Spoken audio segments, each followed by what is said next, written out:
মান দিনুকা, মান রাব্বুকা, মান নবিউকা।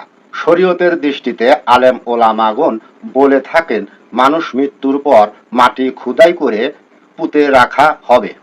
তারপর কবরস্থান হইতে মুসল্লিরা 40 পা দূরে অবস্থান করার পর ফেরেশতা কবরে উপস্থিত হয়ে মৃত ব্যক্তিকে প্রাণ ফিরিয়ে দিবেন এবং মৃত ব্যক্তিকে প্রশ্ন করা হইবে, মান দিনুকা, মান রাব্বুকা, মান নবিউকা।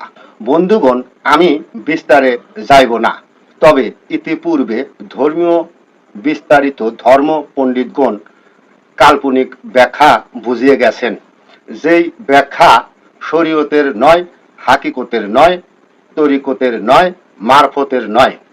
এমন ব্যাখ্যা মানুষকে সঠিক রাস্তা থেকে বের করে নিয়ে আল্লাহর রাস্তাকে ব্যাহত করেছেন। আপনি চাইলে বিস্তারিত তুলে ধরতে পারি, তবে জ্ঞানীদের দিয়ে গেলাম।